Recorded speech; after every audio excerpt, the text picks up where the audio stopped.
Hello बच्चों, आज हम लोग इस वीडियो में कुछ प्रॉब्लम को डिस्कस करेंगे, यानी वेक्टर से रिलेटेड कुछ क्वेश्चंस को देखेंगे।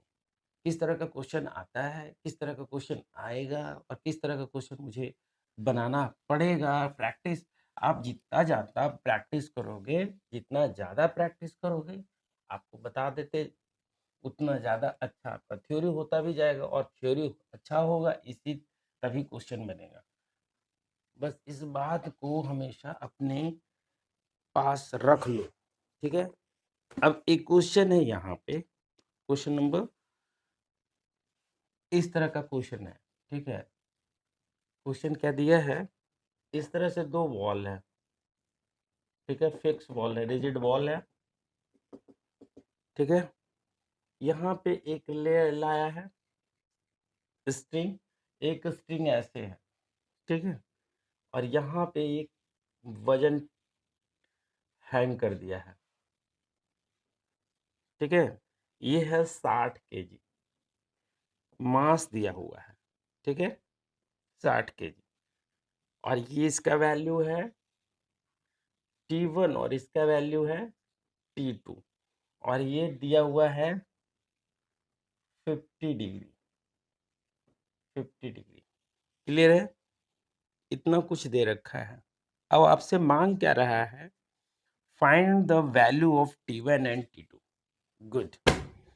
अब बताओ T1 एंड T2 का वैल्यू निकालना है। अब अगर हम यहाँ पे प्रोजेक्शन का यूज करें, प्रोजेक्शन का, तो प्रोजेक्शन का यूज करके हमारे पास क्या आएगा, इसका प्रोजेक्शन ले ले।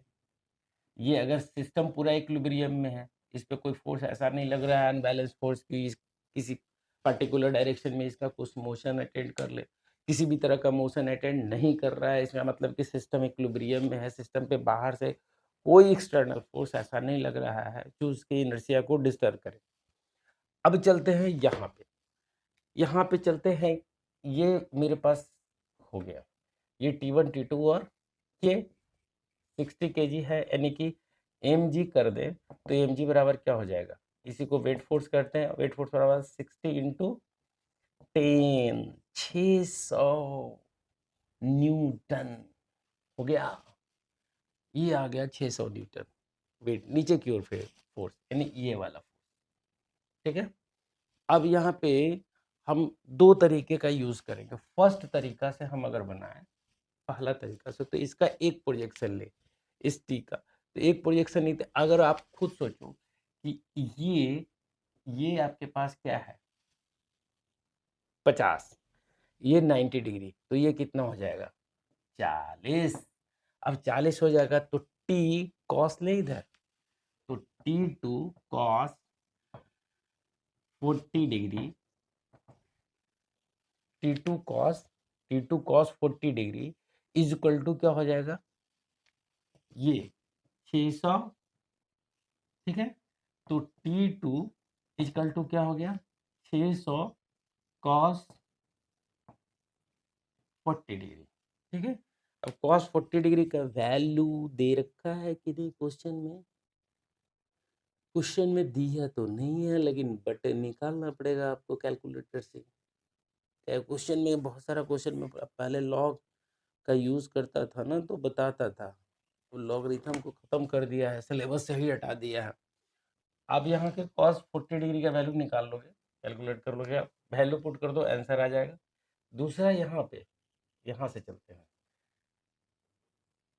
इसका टी तो ले लिए हमने, टी कॉस, टी साइन लेंगे तो किधर आएंगे, आपको बताए थे कि जिस एक्सिस के साथ एंगल बनाता है हमेशा उस पर क्या लेते हैं, कॉस थीटा लेते हैं हमेशा। अगर मान लो कि ये है, इस एंगल, ये एंगल बन रहा है, तो हमेशा कॉस थीटा इस पे लेंगे और साइन थीटा इस पे लेंगे। तो इस हिसाब से यहाँ पे करते हैं कि कॉस थीटा तो इस पे ले लिए हम, T2 कॉस थीटा इस पे आ गया, यानी कि ये जो आया ये क्या आया, T2 cos theta.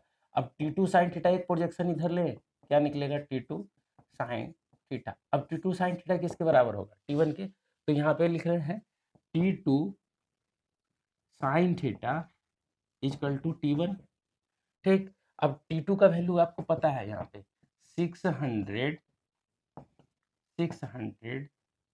Upon cos 40 degree into sine 40 degree, क्योंकि ये साइन 40 डिग्री लोगे ना आप इस पे, ये थीटा की जगह कितना हो जाएगा 40। अब ये क्या निकल के आएगा T1, ये आ गया। ठीक है, अब इसको अगर हम डायरेक्ट अगर बोले कि मुझे बनाना है फॉर्मूला से, अथी ये जो डायरेक्ट जो फॉर्मूला था लेविस थ्योरम से, तो लेविस थ्योरम से बनाए तो ये फोर्स और इसके बीच का एंगल तो कितना लिखे हैं 600, इन दोनों के बीच का एंगल तो 90 + 40 कितना हो गया 9 4 13 130 ना, तो क्या लिखे साइन 130 डिग्री इक्वल टू, यहाँ से यहाँ इसके फोर्स के ये फोर्स लग रहा है इधर की ओर लग रहा है T2, तो T2 तो इस तरफ एंगल कितना है साइन 90 डिग्री, यहाँ पे फोर्स लग रहा है ये इधर की ओर T1, और एंगल टोटल कितना हो जाएगा आप खुद सोचिए, ये 40 ये 50 ये 40, तो ये कितना हो जाएगा 50। अब ये 50 और ये 90, ये कितना हो जाएगा टोटल 50 90, ठीक 50 और 90 कितना होगा तो 140, तो हम लिखें साइन 140। अब इससे हम निकालते हैं, पहले इसको इसको कैलकुलेट करें, इसको इसको क्लियर है, यहाँ पे अगर इसको और इसको ही कैलकुलेट करते हैं तो क्या आ जाएगा मेरे पास T2 sine 130 degree equal to sine 90 degree ना, sine 90 degree equal to 600 upon sine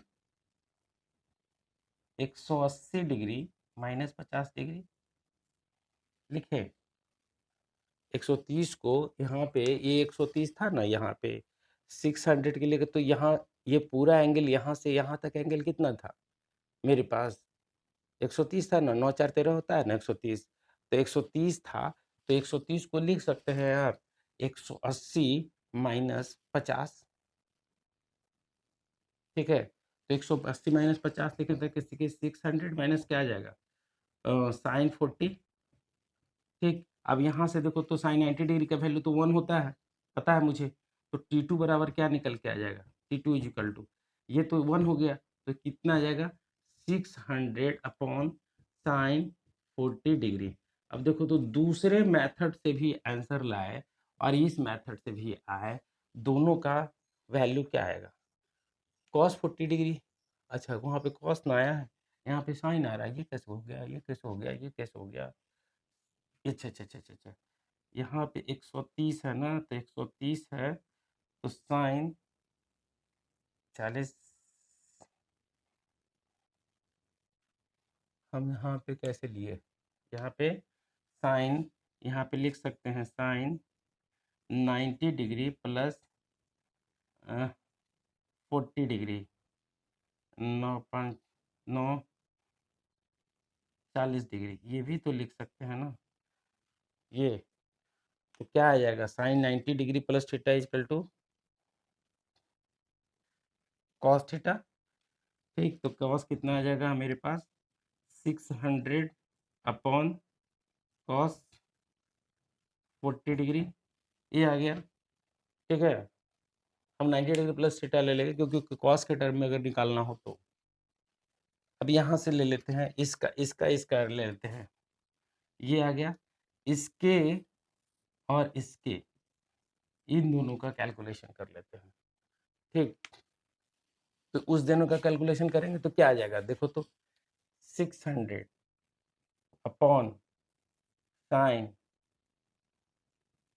130 equal to T1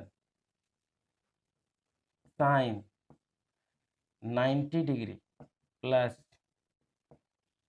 90 degree plus 50 degree, ठीक है, तो कितना आ जाएगा मेरे पास साइन 90 डिग्री प्लस 50 डिग्री, तो ये मेरे पास, और यहाँ पे इसको ले लेते हैं cos sine sorry 600 upon sign 90 degree plus 40 degree.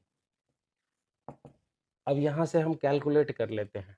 T1 sign, यहाँ पे क्या आ जाएगा, कॉस कितना आ जाएगा 40 डिग्री, कॉस 50 डिग्री आएगा। और यहाँ पे क्या आ जाएगा मेरे पास, ठीक है।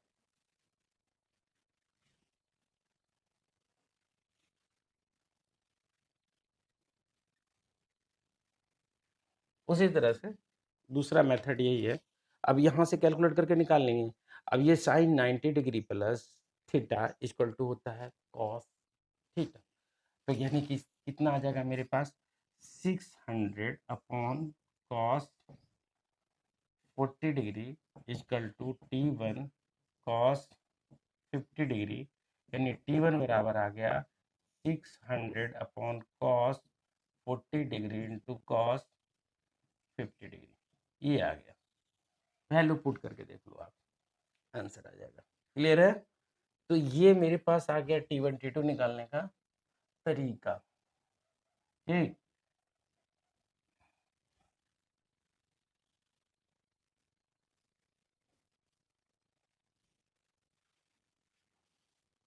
इसी तरह से और क्वेश्चन देखते हैं। ठीक है, कंपोनेंट ऑफ वेक्टर से ही ले रहे हैं।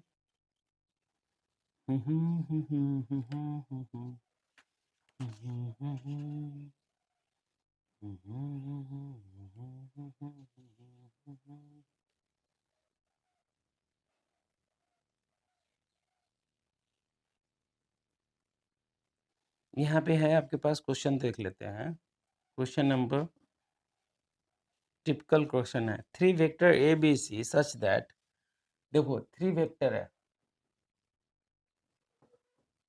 Vector a b c such that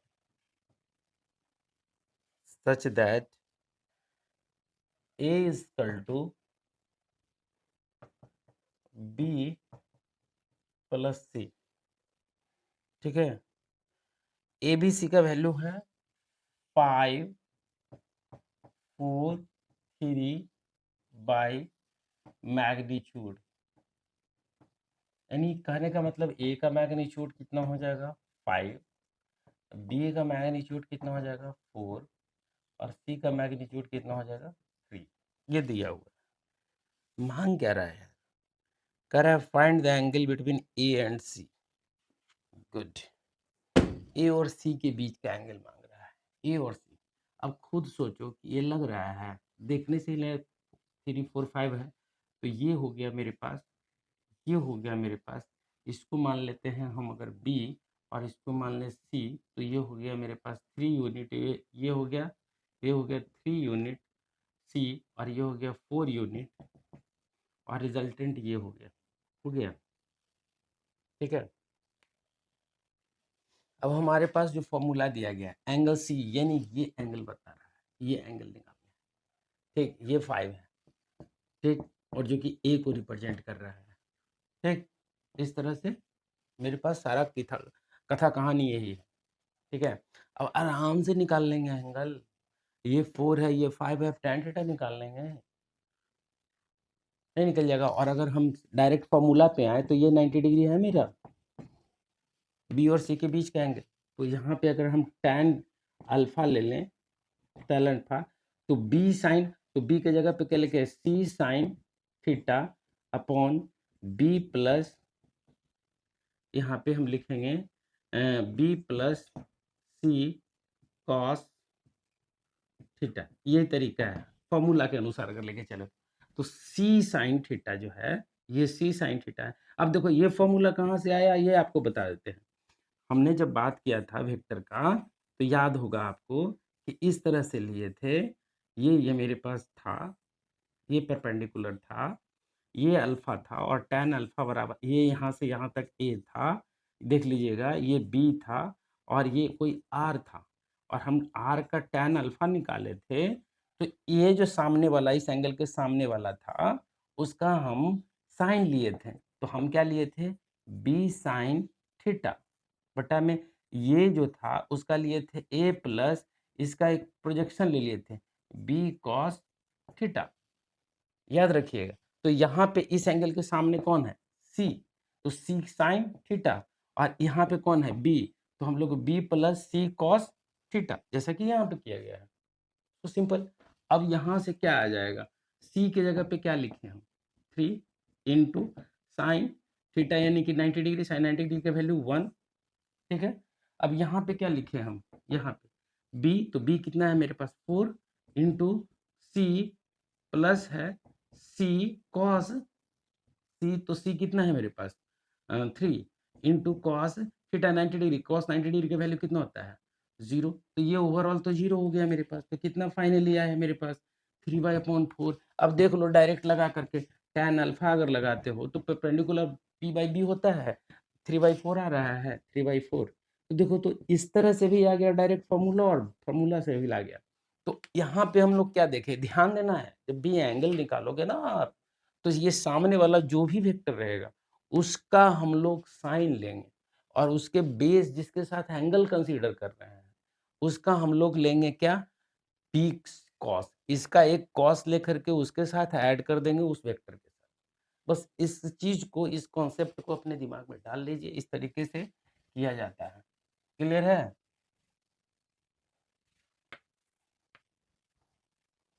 ठीक है। अब इस पे और क्वेश्चन तो कुछ टफ नहीं ही नहीं रहा है। क्वेश्चन नंबर 9 एक है जो लग रहा है कोई बच्चा बोल रहा था, देख लेते हैं। ए बॉब ऑफ, कह रहा है कि अ Bob of weighing 0.6 kg hanging vertically at one end of the string, ठीक है, वर्टिकली है, वन एंड ऑफ, यहाँ पे बॉब का मास दे दिया एम और वो कितना है 0.06 kg, ठीक है, वर्टिकली। स्ट्रिंग का लेंथ दे दिया है 0.3 मीटर, ठीक।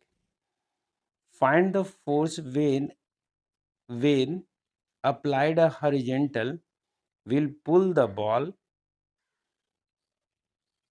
0.1 meter aside from the initial position, ठीक है। कहने का मतलब क्या है कि एक फोर्स लगाया गया, ठीक, जो उसको कितना कर दे, will bob aside from the initial, यानी कि इसको पे इस पे फोर्स लगाया गया, ठीक, तो इस फोर्स लगाया गया तो इस कंडीशन में ये कहीं यहाँ तक चला आया, मान लो ये आ गया, तो ये टेंशन, तो टेंशन इस समय भी टी था, यहाँ पे आ गया, तो उस कंडीशन में ये जो कितना ऊपर गया, तो 0.1 मीटर ऊपर गया है, 0.3 मीटर है, 0.3 मीटर है, और 0.1 मीटर ऊपर चला गया है, यहाँ पे आ गया, ठीक। यानी कि ये वाला लेंथ कितना हो गया 0.2 मीटर, ठीक है, और ये वाला लेंथ तो हमारे पास 0.1 मीटर दे रखा है।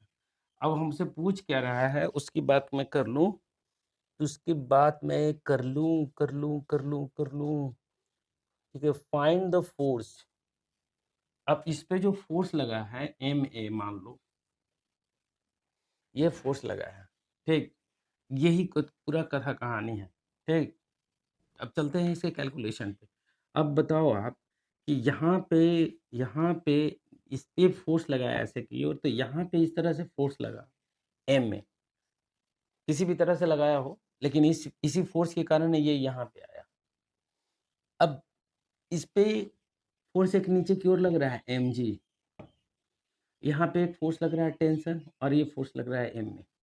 अगर हम डायरेक्ट लेमेस थ्योरम लगाएं तो मेरा काम हो जाएगा कैसे, अगर मान लो कि हम थीटा ले लेते हैं, मान लो कि किसी के एंगल के साथ इसके साथ थीटा ले लेते हैं, तो ये एंगल पूरा पूरा कितना हो जाएगा 180 डिग्री माइनस थीटा, ये 180 डिग्री में से थीटा घटा दोगे तो ये एंगल निकल गया, तो ये एंगल निकल गया, ये एंगल 90 डिग्री हमारे पास है, ये भी 90 डिग्री है ना। अब सीधे कैलकुलेशन पे आते हैं, तो इस फोर्स, ये फोर्स लग रहा है, तो लग रहा है यहाँ पे अगर लैमेज थ्योरम लगाएं तो ये एक फोर्स लग रहा है ऐसे, एक फोर्स लग रहा है ऐसे, और एक फोर्स लग रहा है ऐसे। इसके यहाँ से यहाँ तक के बीच का एंगल कितना है? 180 डिग्री माइनस थीटा। इसके बीच का एंगल कितना है? तो यहाँ पे अगर बोले तो 90 डिग्री प्लस थीटा। यह है 90 डिग्री प्लस थीटा, और ये एंगल कितना है? 90 डिग्री। ये नीचे की ओर mg, इधर की ओर ma, और इधर की ओर टेंशन है। अब डायरेक्ट लेमेस थ्योरम लगा लो। हम लिख सकते हैं mg upon cos, sorry sine, ये वाला एंगल 180 डिग्री माइनस थीटा, ठीक, इजकल टू, यहाँ पे चलते हैं, mg का हो गया, इसको ले लेते हैं टेंशन t, तो t के नीचे t का अपोजिट एंगल कितना है? साइन 90 डिग्री, ठीक है। अब यहाँ पे चले आए, यहाँ पे चलते हैं इसके लिए, एम ए के लिए, तो एम ए अपॉन क्या लिखें? यहाँ से यहाँ तक क्या लिखेंगे? Sine 90 degree plus theta.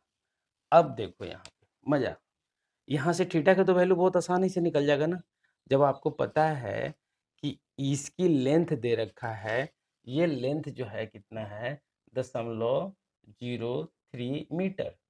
यहाँ से ये जब ऊपर चला गया है तो 0.2 मीटर, ये वाला आराम से एंगल निकल जाएगा। अगर चाहे तो ये साइड निकल जाएगा पाइथागोरस थ्योरम से, लेकिन मुझे उसकी जरूरत शायद ना पड़े। कैसे नहीं पड़ेगी कि यहाँ के बाद देखो आप क्या करो, एम जी आया मेरे पास, एम जी क्या आया? Sine 180 degree minus theta equal to होता है साइन थीटा, साइन थीटा, ठीक है, साइन थीटा। और ये साइन थीटा किसके बराबर होगा? हम इसके साथ इसको इक्वेट कर दें तो उस कंडीशन में क्या आ जाएगा? t बटा में साइन 90 डिग्री का वैल्यू 1, तो यहाँ से t निकल गया, t निकल गया, क्या आया? mg sine theta. अब साइन थीटा का वैल्यू यहाँ पे लगता तो पी वाई बी लिखते हो आप, तो यहाँ पे क्या आ जाएगा? t बराबर mg साइन थीटा का वैल्यू कितना हो जाएगा? p अपॉन h होता है, p upon h, perpendicular upon hypotenuse, तो परपेंडिकुलर 0.2, हाइपोटेनस कितना हो गया? तो ये ऊपर चला गया 3, ये कट गया, ये कितना आ गया? 3mg upon 2। ये टेंशन आ गया, mg का वैल्यू आप पुट करते जाओ, आंसर आता जाएगा, आते जाएगा। इसी तरह का कोई परेशानी नहीं, बिल्कुल। अब यहाँ पे हम चलते हैं, इसको इक्वेट करें, ये वाला को, ठीक, तो ये वाले को इक्वेट करेंगे तो क्या आ जाएगा?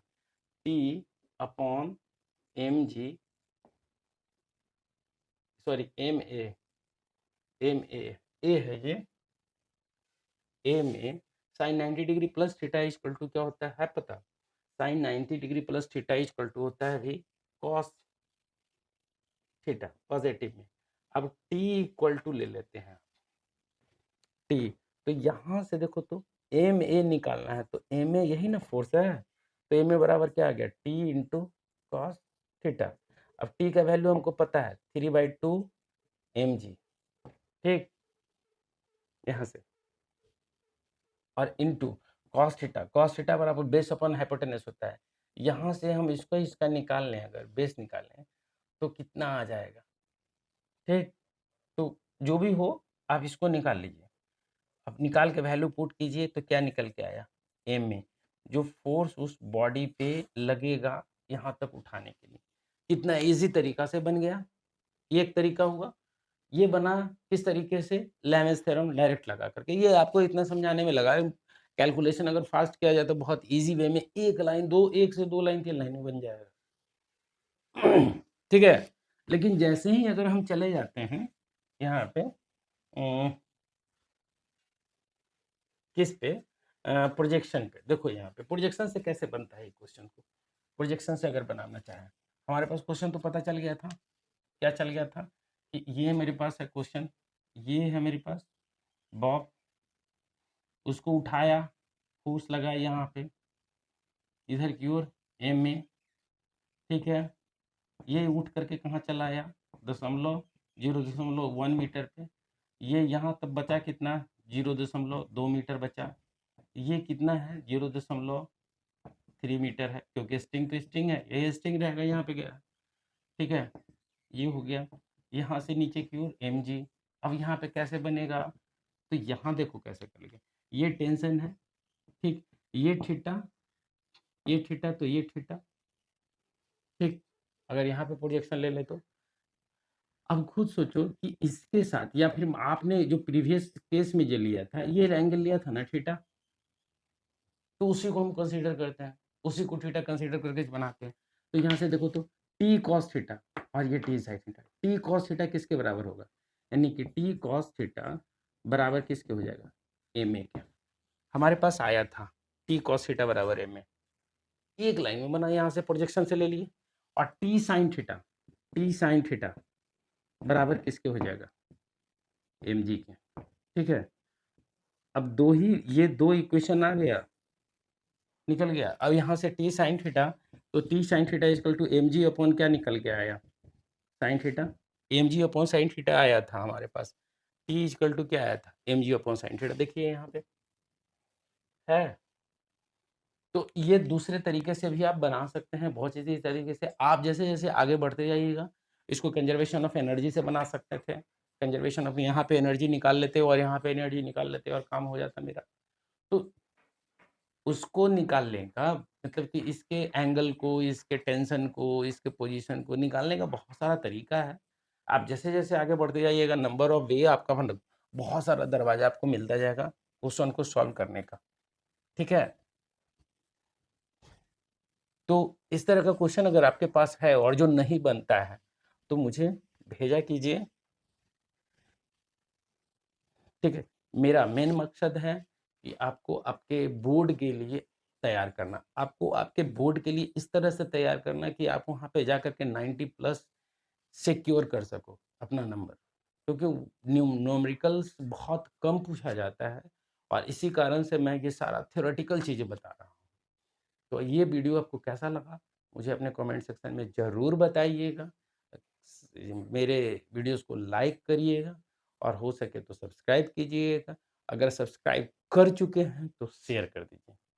धन्यवाद।